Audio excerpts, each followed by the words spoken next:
नमन प्रणाम, राम राम सा, खम्मा गणी, good morning all of you. PC Sanchori YouTube channel पर आपका हार्दिक स्वागत है, अभिनंदन है। सभी दोस्तों को नमस्ते। यदि आपका टारगेट है RO, EO, college lecturer, RS prelims, RS mains, BSTC exam, तो आइए हम राजस्थान का इतिहास, राजस्थान के राजपूतों की उत्पत्ति से संबंधित टॉपिक पढ़ चुके थे और विभिन्न विद्वानों के मत, विभिन्न साक्ष्य, विभिन्न तथ्य और विभिन्न पुस्तकों के उद्धरण हम देते हुए राजपूतों के स्वदेशी और विदेशी मतों का हमने खंडन किया। आज हमारा जो टॉपिक है वो है चौहान वंश, चौहान साम्राज्य। चौहान साम्राज्य की उत्पत्ति, चौहान शब्द की उत्पत्ति, चौहान साम्राज्य कहां था, चौहान वंश कौन कौन कौन से थे, इनका हम स्टेप बाय स्टेप वर्णन करेंगे। मैं आपका अध्ययन प्रारंभ करवाऊं उससे पहले आप शेयर, लाइक और सब्सक्राइब कीजिए और एक दोस्त को एहसानमंद होने का मौका दीजिए। ये इतना पुनीत कार्य है, इतना पुण्य का कार्य है कि ज्ञान की गंगा जो YouTube के माध्यम से किसी के बेडरूम तक, शयन कक्ष तक, स्टडी रूम तक आपके कर कमलों द्वारा पहुंच रही है, बहुत ही पुनीत कार्य है। और ये निःशुल्क कक्षाएं रहेगी और निःशुल्क कक्षा के अंतर्गत इतिहास संपूर्ण रूप से जब भी मुझे समय मिलेगा विद्यालय के अलावा, तब मैं इतिहास को स्टेप बाय स्टेप आप तक पहुंचाने का महत्वपूर्ण कार्य मेरे द्वारा जितना किया जाएगा, अथक प्रयासों के द्वारा, मेहनत के द्वारा, मैं केवल मेहनत की गंगा बहा सकता हूं। तो आप भी मेरा सहयोग कीजिए, शेयर, सब्सक्राइब और लाइक करना है। ये कोई शर्म का काम नहीं है कि आप इसे स्टेटस न लगाएं। आप कहीं शेयर करते या सब्सक्राइब करते हुए आपको लज्जा का अनुभव है, आपको शर्म का अनुभव है, ऐसा कुछ भी नहीं है। ये बहुत ही पुनीत कार्य है कि ज्ञान कहने से, ज्ञान को बढ़ाने से ज्ञान बढ़ता है, ज्ञान बांटने से बढ़ता है। तो आप बांटिए, इसे शेयर कीजिए। देखिए, हम चौहान साम्राज्य, चौहान वंश, चौहान वंश को हम स्टेप बाय स्टेप पढ़ेंगे। किन चरणों में पढ़ेंगे? देखो, इन चरणों में पढ़ेंगे। पहले हम पढ़ेंगे कि चौहान शब्द की उत्पत्ति, चौहान शब्द की उत्पत्ति, आखिर चौहान शब्द की उत्पत्ति कैसे हुई। दूसरा हमारा टॉपिक रहेगा चौहान शब्द की उत्पत्ति के बाद कि चौहान वंश की उत्पत्ति, चौहान शब्द किससे बना, उसके बाद चौहान वंश की उत्पत्ति, चौहान साम्राज्य की उत्पत्ति, चौहान स्वदेशी मत और विदेशी मत, कौन कौन से मत है, कौन कौन से थिंकर क्या कहते हैं, विचारक क्या कहते हैं, इतिहासकार क्या कहते हैं। इतिहास क्यों पढ़ी जाती है? इतिहास इसलिए पढ़ी जाती है कि हमने जो ऐतिहासिक भूलें की है, हमने इतिहास के अंतर्गत बीते हुए समय में हमने जो भूलें की है वो भूलें दोहराए नहीं। उन भूलों से हम कुछ शिक्षा लें, कुछ सबक लें और आगे आने वाली पीढ़ियों को हम चेताते हुए चलें, इसलिए इतिहास का अध्ययन करवाया जाता है। कई ऐसी सरकारें भी आती है, कई ऐसे काल भी आए हैं जिनके अंतर्गत हमारा जो गौरवशाली इतिहास था उनको भुलाने की, उनको विस्मृत करने की, उसको भ्रमित करने की कोशिश भी की है। आज नहीं, हमारे स्वतंत्रता के समय से पहले भी कई ऐसे विदेशी इतिहासकार थे जो हमारे गौरवशाली इतिहास पर पर्दा डाल करके कुछ नए इतिहास लिख रहे थे। जैसे एक बड़े विद्वान थे वीए स्मिथ, जब वो आर्कियोलॉजिकल सर्वे ऑफ इंडिया के अंतर्गत कार्य कर रहे थे, तो वीए स्मिथ ने पहला विद्वान था जिसने 1890 के आसपास ये पता लगाया कि एलोइस एंटोन फ्यूरर नाम का एक विद्वान था और जो आर्कियोलॉजी सर्वे ऑफ इंडिया पुरातत्व विभाग में काम करता था, वो नकली अभिलेख भी बनाता, नकली शिलालेख लिखता था और पूरे इतिहास की दिशा बदल रहा था। पहली बार किसी ने उजागर करने के नकली शिलालेखों के माध्यम से हमारे महान इतिहास को किसी ने भ्रमित करने का कार्य किया, फ्यूरर ने उसको उजागर करने कार्य का हमारे वीए स्मिथ ने काम किया था, जिन्होंने मोनोग्राफ भी लिखी थी, the early history of India, उन्होंने ही लिखा था। The history of Oxford India, वो भी पुस्तक वीए स्मिथ की थी। वीए स्मिथ का ऐसा महान कार्यों को हम किस प्रकार आगे बढ़ा सकते हैं कि सही ज्ञान और सही तथ्यों को, सही फैक्ट को हम स्टडी रूम तक पहुंचा करके एग्जाम की दृष्टि से कितना उपयोगी हो सकता है, और मैप के माध्यम से, मानचित्रों के माध्यम से करवाऊंगा। तो चौहान शब्द की उत्पत्ति, फिर चौहान वंश की उत्पत्ति, चौहान वंश, स्वदेशी मत, विदेशी मत, इनकी, फिर हम ये पढ़ेंगे कि चौहान वंश की उत्पत्ति के बाद में चौहान साम्राज्य, चौहान साम्राज्य कि चौहान साम्राज्य कहां का था, चौहान साम्राज्य की प्रारंभिक स्थली कौन सी थी, इनकी प्रारंभिक स्थल कौन सा था, प्रारंभिक स्थल। कई लोग इसे बिजोलिया शिलालेख के अनुसार यह माना जाता है, बिजोलिया शिलालेख 5 फरवरी 1170 को लिखा गया था, और ये एक जैन साधु थे श्रावक लोलाक ने पार्श्वनाथ, बिजोलिया के अंदर पार्श्वनाथ, भगवान पार्श्वनाथ की मंदिर की दीवारों में लगा रखा था, और उसके अनुसार यह सिद्ध होता है कि 551 ईस्वी में चौहानों का आदि पुरुष वासुदेव ने सांबर झील खुदवाई और उसका निर्माण किया, और सांबर झील के आसपास चौहान साम्राज्य की नींव डाली। ये हमें बिजोलिया शिलालेख से पता चलता है। तो इससे पहले भी कुछ विद्वानों ने, कुछ ऐसे भी विद्वानों ने तर्क दिए हैं कि पुष्कर के आसपास उनका प्रारंभिक स्थल था। कई विद्वान अजमेर को प्रारंभिक स्थल मानते हैं, कई लोग सपाटलक्स का क्षेत्र, कई लोग अनंतपुर का क्षेत्र, कई लोग अक्षत्रपुर राजधानी नागौर होने के कारण उनका प्रारंभिक स्थल ये भी मानते हैं। तो हम इसके अंतर्गत पढ़ेंगे कि चौहान साम्राज्य का प्रारंभिक स्थल कहां था, और फिर हम पढ़ेंगे कि चौहान वंश क्या था, चौहान वंश क्रम, किस राजा ने क्या मैती कार्य किया और किस राजा ने क्या महत्वपूर्ण ऐसा कार्य किया, जनता हितार्थ कार्य किया, जनता के विरुद्ध कार्य किया, सामाजिक, राजनीतिक, आर्थिक दृष्टि से। ये हम चौहान वंश क्रम के अंतर्गत पढ़ेंगे। तो आइए सर्वप्रथम हम पढ़ते हैं चौहान शब्द की उत्पत्ति। चौहान शब्द जैसा चौहान है, कहीं कहीं चौहान के लिए चाहमान शब्द आता है, चाहमान, चाहमान। एक विद्वान थे जिन्होंने पृथ्वीराज विजय लिखी थी, ज्ञानक, पृथ्वीराज विजय के लेखक थे ज्ञानक, पृथ्वीराज विजय, पृथ्वीराज विजय के लेखक थे ज्ञानक। ज्ञानक ने चाहमान शब्द की उत्पत्ति के बारे में बताया कि चाहमान शब्द का अर्थ बताते हुए एक एक अक्षर का, एक एक वर्ण का उन्होंने अलग अलग अर्थ बताते हुए बताया कि चाहमान शब्द का आखिर अर्थ क्या होता है। उन्होंने कहा कि चाहमान 4 शब्दों से मिलकर के बनाए, 4 शब्दों से मिलकर बनाए, चा है, मां, ने। जानक ने कहा चा यानी चाप, चाप यानी जो धनुर्विद्या में, जो धनुर्विद्या में निपुण हो, जो धनुर्विद्या में निपुण हो। चौहानों का अर्थ बताया, चौहान शब्द का अर्थ बताया, धनुर्विद्या में निपुण हो। है यानी हरि, हरि यानी, जानक कहता है पृथ्वीराज विजय में हरि, हरि यानी भागवत धर्म को मानने वाला हो, भागवत धर्म को मानने वाला हो, भागवत धर्म को मानने वाला हो।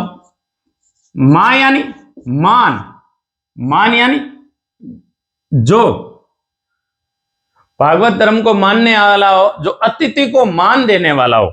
मां यानी अतिथि को मान देने वाला हो, अतिथि को मान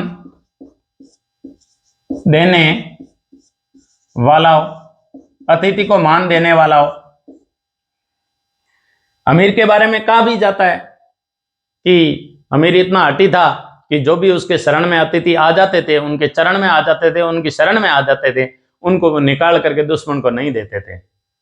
तो इस प्रकार अतिथि देवो भव की भावना प्राचीन समय में हो सकता है कि इन राजपूत वंश के माध्यम से ही हमारे भारतीय संस्कृति में आई हो, और अतिथि देवो भव का जो मान है वो चौहानों से उत्पन्न हुआ हो। तो इस प्रकार अतिथि को मान देने वाला, मां यानी अतिथि को मान देने वाला, और न यानी नीति परक, नीति, नीति परक, अर्थात जो नीतिवान हो, अर्थात जो नीतिवान हो, जो नीतिवान हो। तो नीतिवान शासक जो नीतिवान हो, नीतिवान शासक हो, नीतिवान हो शासक। तो हो सकता है कि जानक पृथ्वीराज विजय में जो चाह मान का जो अर्थ देता है कि धनुर्विद्या में निपुण हो, जो भागवत धर्म को मानने वाला हो, अतिथि को मान देने वाला हो, और नए यानी नीतिवान शासक हो। तो हो सकता है कि चाहमान नाम का कोई ऐसा आदि पुरुष रहा होगा, चाहमान नाम का कोई ऐसा आदि पुरुष रहा होगा जो इन गुणों से संपन्न होगा। इन गुणों से संपन्न होने के कारण वो धनुर्विद्या में बहुत ही निपुण था, वो भागवत धर्म को मानने वाला था, वो अतिथि को मान दे रहा था, वो नीतिवान शासक था। इसलिए चाहमान नाम का कोई व्यक्ति था और वो सर्वगुण संपन्न था, इन गुणों से संपन्न था, इसलिए चौहानों का चाहमान का आदि पुरुष चाहमान भी हो सकता है। तो ये चाहमान का पृथ्वीराज विजय के लेखक का जो जानक है उसने ये अर्थ दिया है। इसके बाद में हम आते हैं कि चाहमान कोई ऐसा सर्वगुण संपन्न व्यक्तित्व का धनी व्यक्ति होगा और उससे चाहमान और कालांतर में अपभ्रंश होकर के चाहमान को चौहान शब्द से जोड़ा गया होगा और फिर चाहमान का वंशी चौहान कहलाया होगा। ऐसे ऐसे मत दिए जाते हैं। चौहान वंश की उत्पत्ति, आखिर चौहान वंश की उत्पत्ति कहां से मानी जाती है? देखो, चाहमान शब्द के बाद ऐसा भी हो सकता है कि सांबर झील के चारों ओर पैदा होने के कारण उसे चाहमान कहा गया हो, या उनकी उत्पत्ति, चौहानों की उत्पत्ति सपाद लक्ष्य के क्षेत्र में जहां सांबर झील है, उस सांबर झील के चारों ओर होने के कारण भी उसे चाहमान कहा जा सकता है।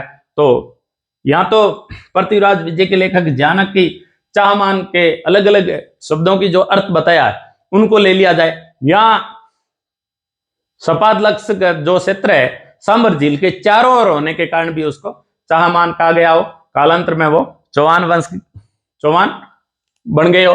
अब चौहान वंश की उत्पत्ति, चौहान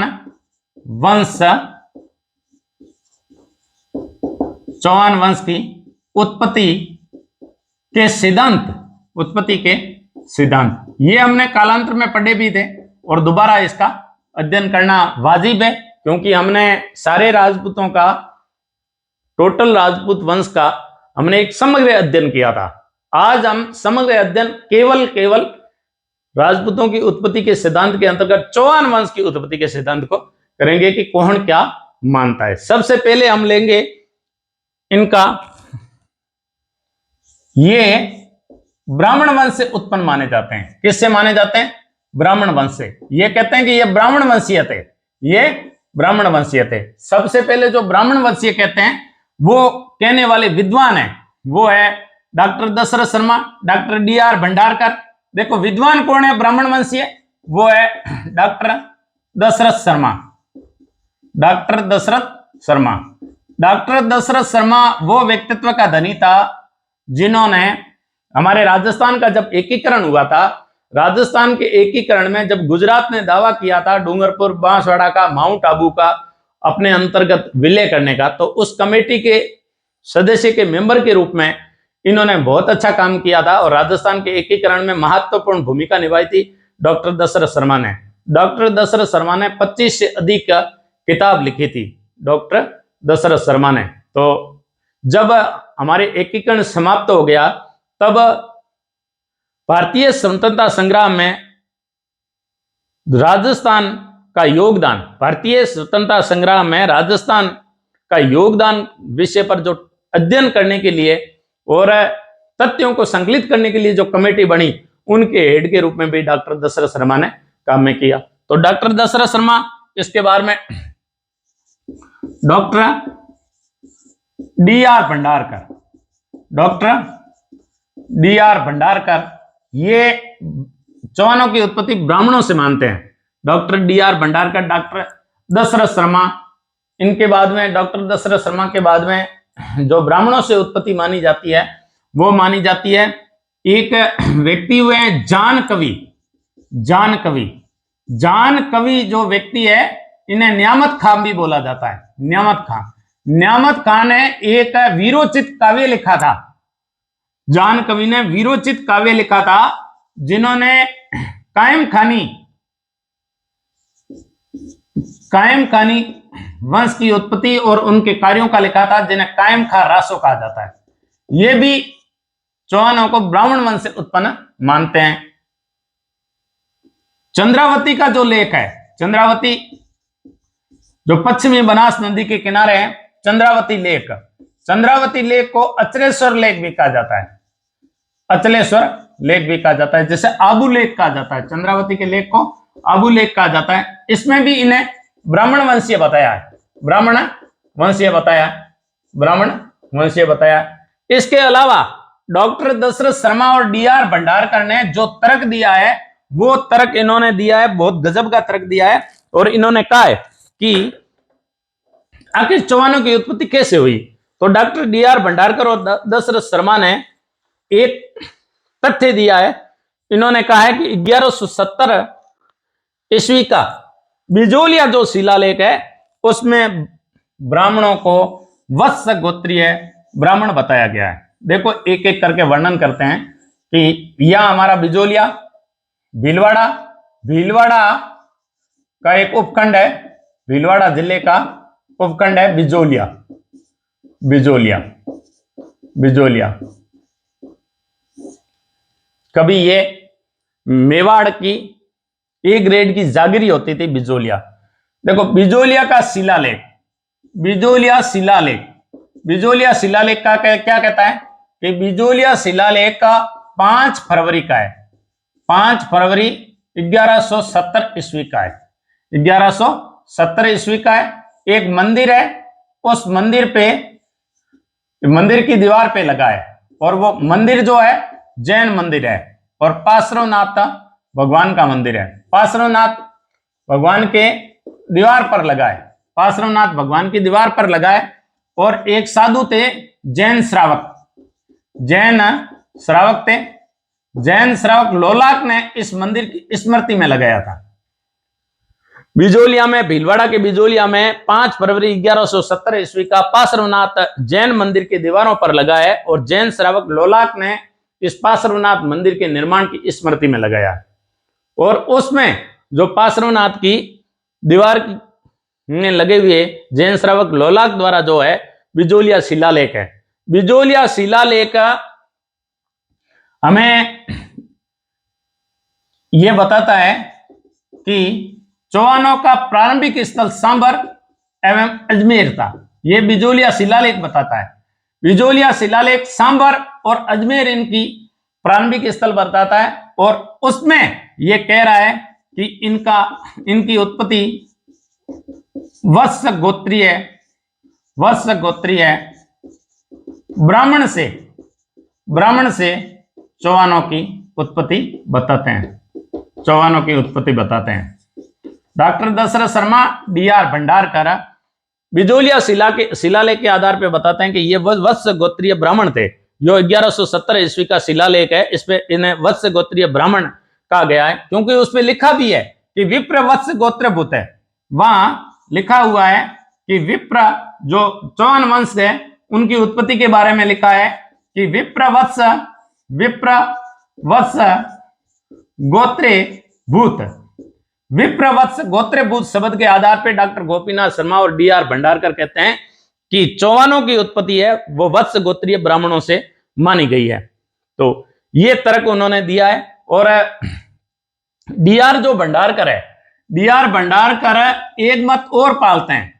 डी.आर. भंडारकर कहते हैं कि चौहानों की उत्पत्ति वत्स गोत्रीय ब्राह्मणों से हुई है, लेकिन ये प्राचीन विदेशी खिज्र जाति से उत्पत्ति भी मानते हैं। खिज्र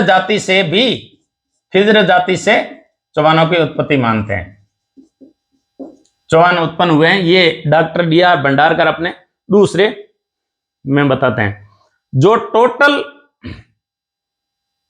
दिया हुआ है 1170वीं ईस्वी लिखा है, वो 12वीं शताब्दी का माना जाता है। ये 93 श्लोक में, और वो भी संस्कृत भाषा में लिखा है, वो भी संस्कृत भाषा में लिखा है। और गुणभद्र इसका रचयिता बताते हैं। गुणभद्र नामक व्यक्ति इसका रचयिता था, गुणभद्र। और कायस्थ व्यक्ति था केशव ने इसको लिखा था।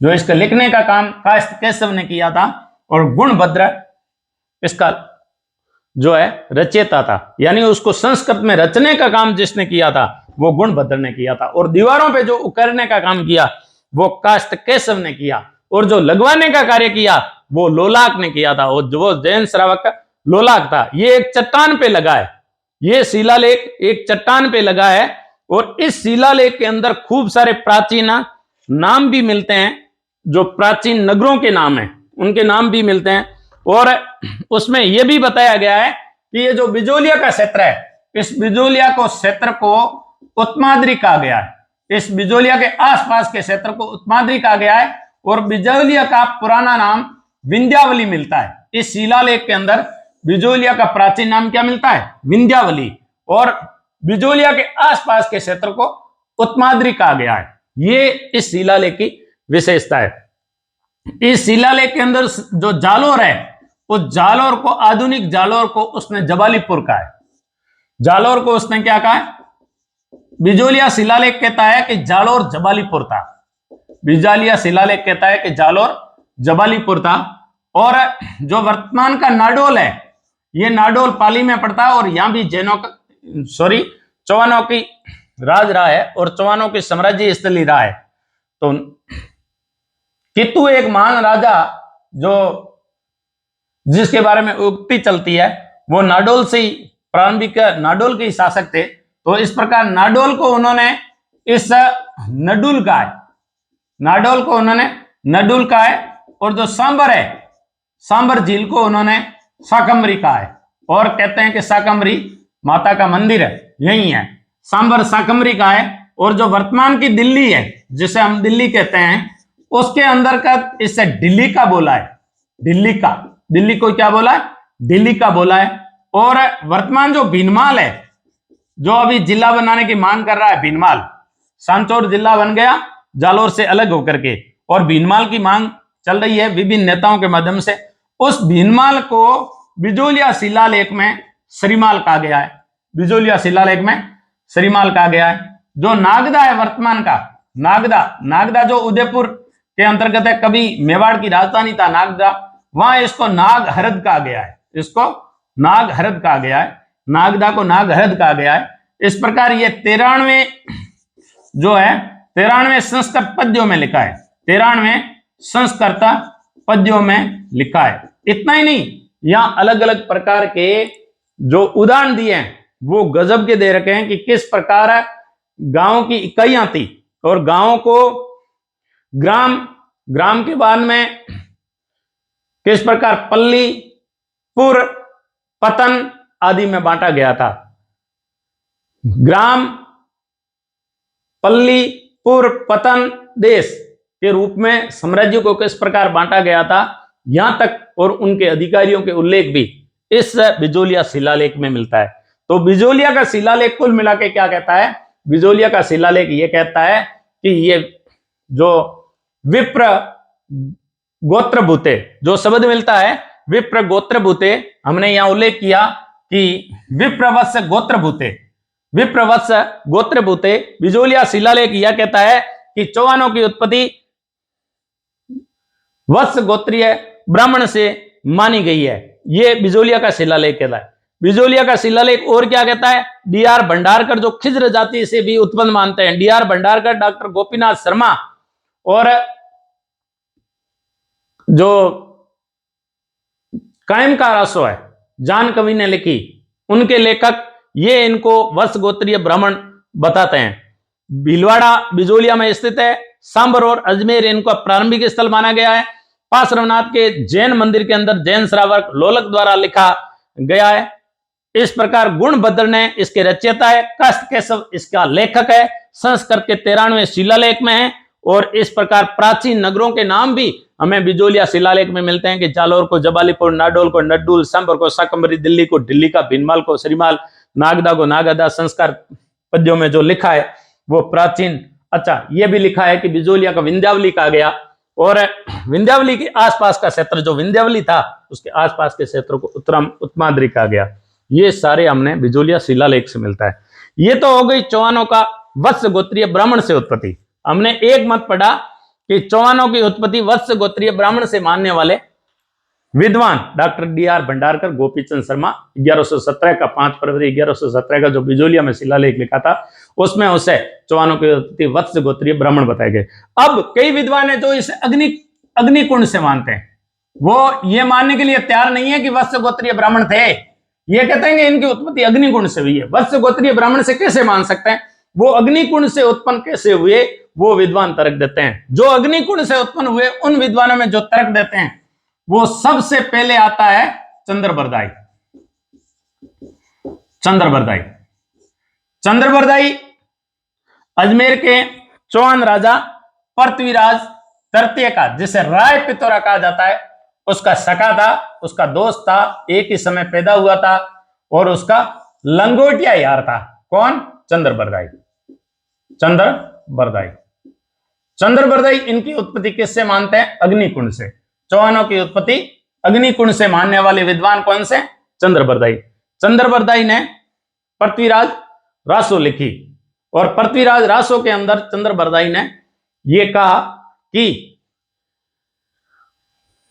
गुरु वशिष्ठ ने जब गुरु वशिष्ठ यहां यज्ञ कर रहे थे, उस यज्ञ के माध्यम से उन्होंने परमार, प्रत्यार, चौहान, चालुक्य 4 योद्धाओं को पैदा किया और ये 4 योद्धाओं आगे जाकर के ये अग्निवंश से, जो अग्निकुंड से उत्पन्न हुए थे, वो ही अपने वंश चलाया और उस वंश के कारण योद्धाओं के नाम पे अलग अलग चौहान, चालुक्य, प्रत्यार, परमार अलग अलग 4 वंश पड़ गए। ये पृथ्वीराज रासो के लेखक चंद्रबरदाई कहता है। और चंद्रबरदाई के साथ में हमारा यहाँ वंश भास्कर लिखने वाले एक व्यक्ति हुए हैं सूर्यमल मिश्र। राम सिंह जी जो यहाँ के महाराजा थे, राम सिंह के दरबारी थे, ये महाराजा बूंदी नरेश महाराजा राम सिंह के दरबारी थे सूर्यमल मिश्र ने वंश भास्कर लिखा था और वंश भास्कर में उन्होंने बूंदी का इतिहास लिखा था। इस वंश भास्कर के लेखक सूर्यमल मिश्र भी क्या मानते हैं कि चौहानों की उत्पत्ति अग्निकुंड से हुई है, ये सूर्यमल मिश्र बताते हैं। तो सूर्यमल मिश्र ने चंद्रबरदाई ये चौहानों की उत्पत्ति अग्निकुंड से मानते हैं। जोधपुर नरेश थे जसवंत सिंह जी और जसवंत सिंह का दरबारी कवि था मोहनाथ नैणसी ने ख्याति प्राप्त की नैणसी की ख्यात और मारवाड़ा प्रगनारी विगत। नैणसी की ख्यात और मारवाड़ा प्रगनारी विगत, जिन्हें मारवाड़ा प्रगनारी विगत जिसे राजस्थान का गजेटियर कहा जाता है, उन्होंने ए से लगा के जेड तक का जितना इतिहास क्रमबद्ध लिख सकते हैं, जनगणना, पशुगणना, गांवों की संख्या, गांव के अंदर घरों की संख्या, ढाणियों की संख्या, मुख्य स्थल, सामाजिक, आर्थिक, सामाजिक सारी स्थिति उस समय की मारवाड़ा प्रगनारी विगत में लिखी। तो सूर्यमल मिश्रण के बाद में जोधपुर के जसवंत सिंह के जो दरबारी कवि है मोहनाथ नैणसी ने भी ये माना कि ये कहां से उत्पन्न हुए हैं। मोहनाथ नैणसी ने कहा गुरु वशिष्ठ के अग्निकुंड से आबू पर्वत पे जो यज्ञ किया था और उस यज्ञ के कुंड से उत्पन्न किया था इन 4 जातियों को परमार, प्रत्यार, चौहान, चालुक्य। ये व्यक्ति मोहनाथ नैणसी, सूर्यमल मिश्र, चंद्रबरदाई ये व्यक्ति ये मानते हैं। एक व्यक्ति और हुआ है जो जिसने प्रबंध चिंतामणि महाकाव्य लिखा। कौन सा महाकाव्य लिखा? प्रबंध चिंतामणि। और वो व्यक्ति थे मेरुतुंग और मेरुतुंग ने लिखा प्रबंध चिंतामणि महाकाव्य।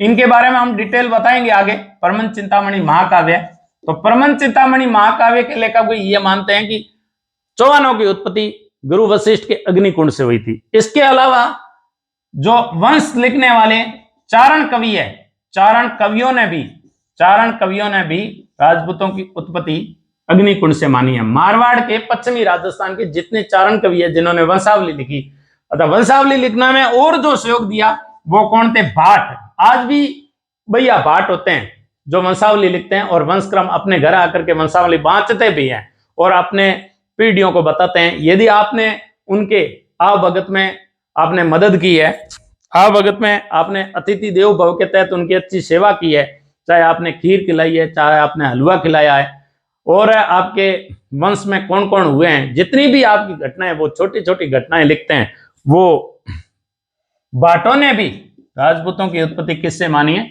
अग्निकुंड से मानी है। तो इस प्रकार अग्निकुंड से मानने वाले जो लेखक है वो चंद्रबरदाई है, सूर्यमल मिश्र ने, मूर्णोत नैणसी है, चारणों ने, भाटों ने। मेरुतुंग महाकाव्य के लेखक प्रबंध चितामणि, मेरुतुंग जो व्यक्ति थे उन्होंने प्रबंध चितामणि महाकाव्य लिखा। इन्होंने भी राजपूतों में चौहानों की उत्पत्ति गुरु वशिष्ठ के अग्निकुंड से मानी। अब गुरु वशिष्ठ ने अग्निकुंड से कैसे पैदा की, ये एक विचारणीय विषय है कि उन्होंने आखिर ऐसे कैसे बता दिया कि ये अग्निकुंड से हुए है। देखो, राजपूतों की उत्पत्ति के जो अग्निकुंड से मानी, इनके साथ ही एक व्यक्ति, एक हमें शिलालेख मिला है, और वो शिलालेख मिला है जालोर में, और जालोर में जसवंतपुरा की पहाड़ियों में, जसवंतपुरा की पहाड़ियों में, जसवंतपुरा, और जसवंतपुरा में जो जसवंतपुरा की पहाड़ियां हैं, जसवंतपुरा के अंतर्गत है, हमें सुंदा माता पर्वत पर मिला है, सुंदा माता मंदिर में मिला है, सुंदा माता। इसे सुंदा माता शिलालेख कहा जाता है, सुंदा माता शिलालेख कहा जाता है। सुंदा माता शिलालेख है, सुंदा माता शिलालेख। देखो, भाट, चारण कवि, मेरुतुंग, मूर्णोत नैणसी, सूर्यमल मिश्र, चंद्रबरदाई ये कहते हैं कि गुरु वशिष्ठ के अग्निकुंड से चौहानों की उत्पत्ति हुई थी। लेकिन सुंदा माता शिलालेख जो जसवंतपुरा तहसील में स्थित है, और सुंदा माता चामुंडा देवी का मंदिर है, और वहां 1262 का शिलालेख भी है, 1326 का शिलालेख भी है, और 1727 का शिलालेख भी है। और इस चामुंडा माता मंदिर को घटेश्वरी भी कहा जाता था, क्योंकि घटेश्वर नाम के कोई व्यक्ति हुए होंगे जिन्होंने उसको घटेश्वरी के नाम से स्थापित करवाया होगा। वहां जो हमें उल्लेख मिलता है वो चाचिंग देव के शासन का मिलता है, चौहान शासक था चाचिंग देव। इस चाचिंग देव के प्रशासन का, शासन का, भौगोलिक स्थिति का, सामाजिक स्थिति का, इसके प्रशासन के समय का हमें यह उल्लेख मिलता है 1262 के आसपास का। तो सुंदा माता शिलालेख एक अजीब कहानी चौहानों की उत्पत्ति के बारे में बताता है। वो कहता है कि चौहानों की उत्पत्ति गुरु वशिष्ठ की आंख से हुई, गुरु वशिष्ठ की आंख से हुई। तो गुरु वशिष्ठ की आंखों से मानने वाला, गुरु वशिष्ठ के अग्निकुंड से मानने वाला चंद्रबरदाई, सूर्यमल मिश्र, मूर्णोत नैणसी, मेरुतुंग, चारण कवि और भाट ये मानते हैं कि गुरु वशिष्ठ के अग्निकुंड से। लेकिन सुंदा शिलालेख ये हमें बताता है कि राजपूतों की उत्पत्ति गुरु वशिष्ठ की आंख से हुई। तो 3 मत हमने पढ़ लिए अभी तक। वत्स गोत्रीय ब्राह्मण से गोपीचंद शर्मा, डी.आर. भंडारकर, कायम का रासों के लेखक जान कवि, इनका हमने नाम बताया। इसके बाद में हमने अग्निवंशीय पढ़ लिया। अग्निवंशीय में हमने विद्वानों के नाम बताए, और गुरु वशिष्ठ की आंख से भी हमने नाम बताया। अब देखो, सूर्यवंशी, सुरजन चरित्र, बेदला का शिलालेख, चौहान प्रशस्ति, जोधराज ने जो हमीर रासो लिखा, और हमीर महाकाव्य जो नैनचंद्र सूरी ने लिखा, पृथ्वीराज विजय जो हम जानक की बात की वो व्यक्ति भी, बीसल देव रासो नरपति नाले ने लिखा, पंडित गौरीशंकर हीराचंद ओझा आधुनिक राजस्थान के इतिहासकार, जिन्हें आधुनिक राजस्थान के इतिहास का पिता कहा दिया जाए तो अतिशयोक्ति नहीं होगी, उन सारों ने क्या माना? सूर्यवंशी। इन्होंने कहा कि चौहानों की उत्पत्ति किससे हुई है? सूर्य से हुई है। देखो, सूर्य से मानने वाले कौन कौन विद्वान है?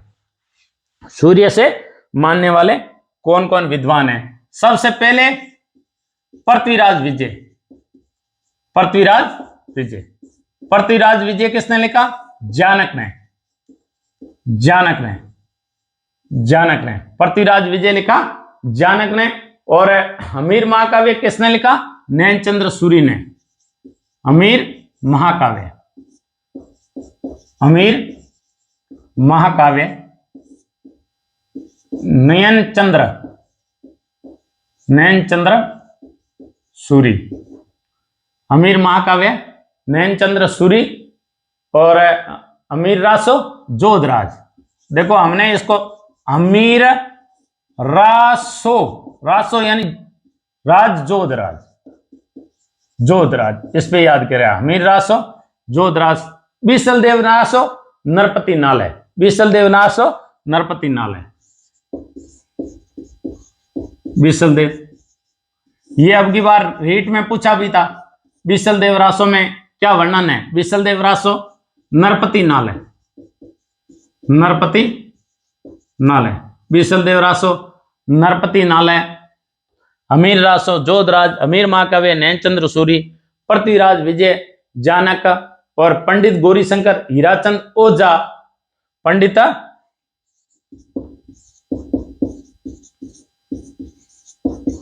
गौरीशंकर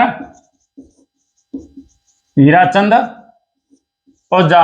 आपका जन्म सिरोही के रोईडा ग्राम में हुआ था और आपने इतिहास लेखन का महती कार्य किया। आप अजमेर म्यूजियम के अध्यक्ष के रूप में भी रहे।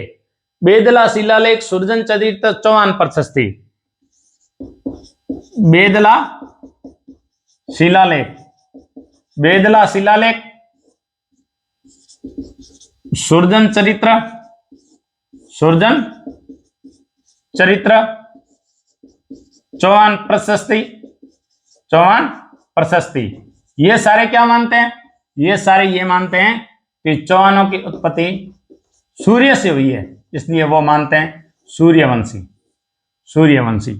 पृथ्वीराज विजय के लेखक जानक, अमीर महाकाव्य के लेखक नैनचंद्र सूरी, अमीर रासो के लेखक जोधराज, बीसलदेव रासो के नरपति नाले, पंडित गौरीशंकर हीराचंद ओझा और बेदला शिलालेख, सुरजन चरित्र, सुरजन चरित्र बूंदी के चौहानों से संबंधित है और हाड़ा चौहानों से संबंधित है। और चौहान प्रशस्ति, ये सारे ये बताते हैं कि चौहानों की उत्पत्ति सूर्यवंशी है, चौहानों की उत्पत्ति सूर्यवंशी है।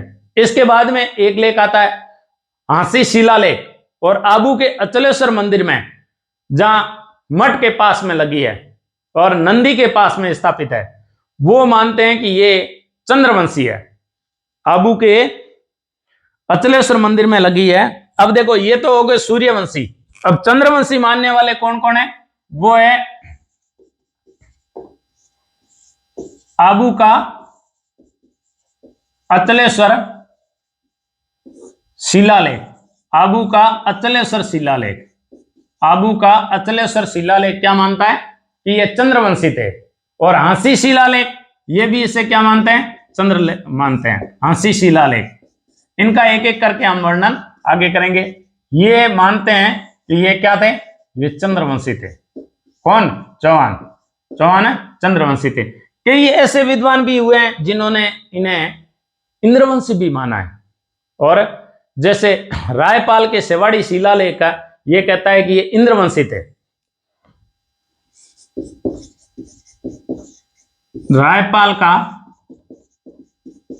सेवाड़ी शिलालेख, रायपाल का सेवाड़ी शिलालेख, रायपाल का सेवाड़ी शिलालेख इन्हें क्या मानता है? इंद्रवंशी मानता है, इंद्रवंशी मानता है कि ये इंद्र के वंशज थे, इसलिए इंद्रवंशी थे। कर्नल जेम्स टोड, जिन्होंने राजस्थान के इतिहास का पितामह कहा जाता है, जिन्होंने annals and antiquities of Rajasthan, the central and western Rajput states of India पुस्तक लिखी, दो महती पुस्तक लिखी। और ये राजस्थान के संपूर्ण इतिहास को ऐसे लगा कि जेड तक राजस्थान की संस्कृति, रीति रिवाज, भौतिक स्थिति, भौगोलिक स्थिति, राजनीतिक स्थिति, आर्थिक स्थिति और नदी नाले, महत्वपूर्ण स्थान, सभी का वर्णन analysis and antiquities of Rajasthan में किया गया है, जिसमें प्रथम बार राजस्थान, रजवाड़ा और राजस्थान शब्द की उत्पत्ति मानी गई है 1829 के आसपास। और इसके बाद में इन्होंने जो विलियम क्रुक उनके साथ में व्यक्तित्व थे, विलियम क्रुक एक आईसीएस अधिकारी थे, विलियम क्रुक। और विलियम क्रुक आईसीएस अधिकारी रहते हुए उन्होंने खूब सारे लेख लिखे। इसके साथ में एक व्यक्ति थे VA Smith, Vincent Arthur Smith. Vincent Arthur Smith ने अकबर और अशोक पर मोनोग्राफ लिखे। बता देता हूं कि एक व्यक्ति थे colonel James Tod, colonel James Tod. Colonel James Tod के बारे में मैंने बताया कि कर्नल जेम्स टोड ने annals and antiquities of Rajasthan लिखा, the central and western Rajput state of India लिखा, जिसमें राजस्थान शब्द की उत्पत्ति मिलती है इन व्यक्तियों ने। और एक व्यक्ति थे जो आईएएस बनकर के आए थे और आयरिश के रहने वाले थे, डबलिन के आसपास के।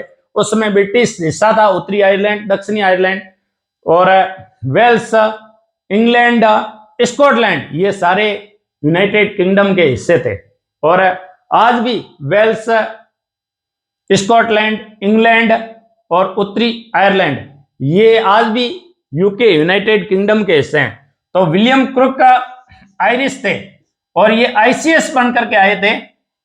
खूब भौगोलिक नक्शे वगैरह वगैरह तैयार करने में विलियम क्रुक ने महत्वपूर्ण भूमिका निभाई।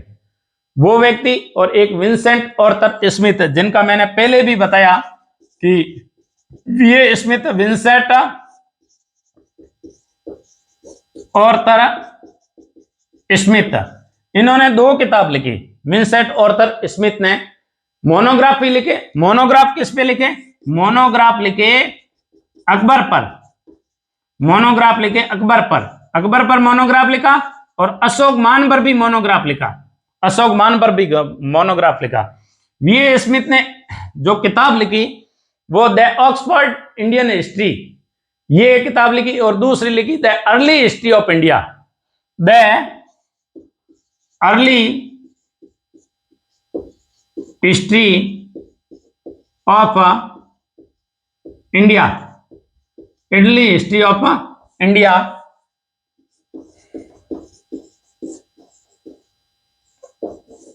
The early history of India, इनमें इन विद्वानों ने ये कहा कि ये मध्य एशिया के थे और ये विदेशी थे। विदेशी थे, मध्य एशिया के थे, मध्य एशिया के थे। चौहान कहां के थे? मध्य एशिया के थे, विदेशी थे।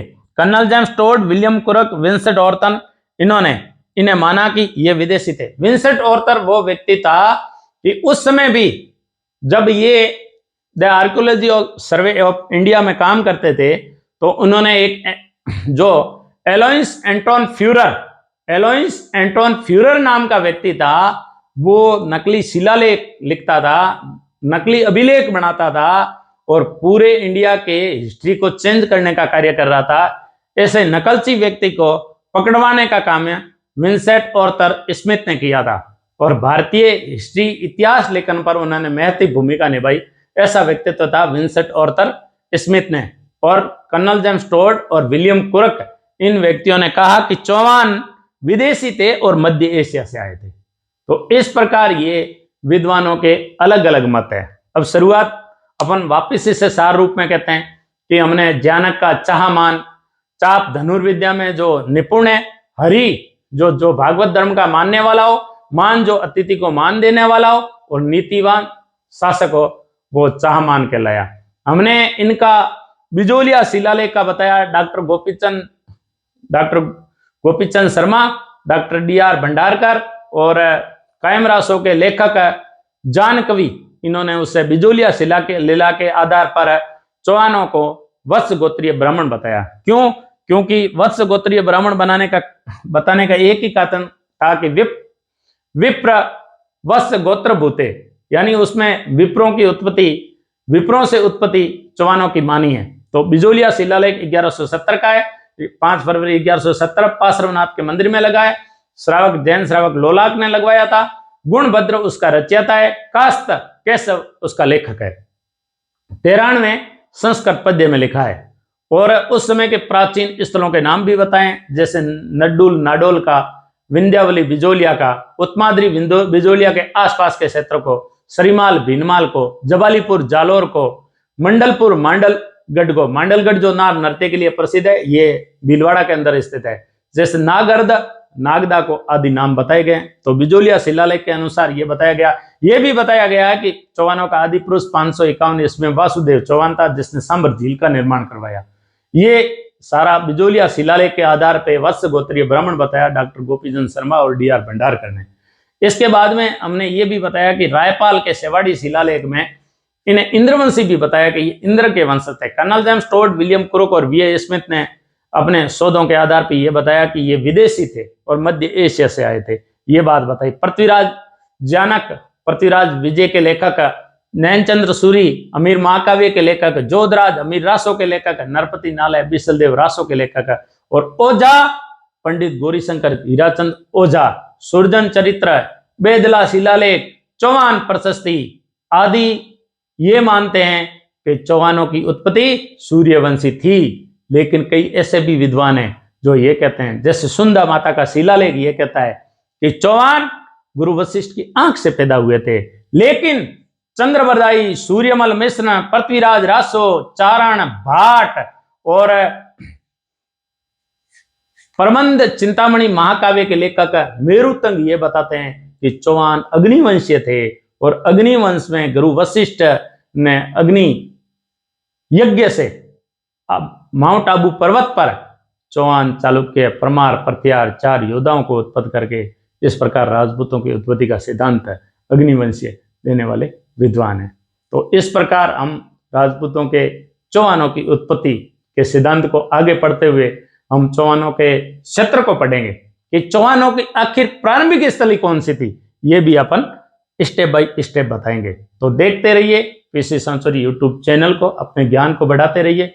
BSTC, EO, RO, college lecturer, RS prelims, RS mains जिन्होंने टारगेट बनाया, जिनमें मेहनत का दम है, जो केवल अपना इतिहास परिश्रम की स्याही से लिखना चाहते हैं और लिबास ने बदल करके अपने इतिहास को बदलना चाहता है, वो हमारे साथ जुड़िए। जय हिंद, जय भारत।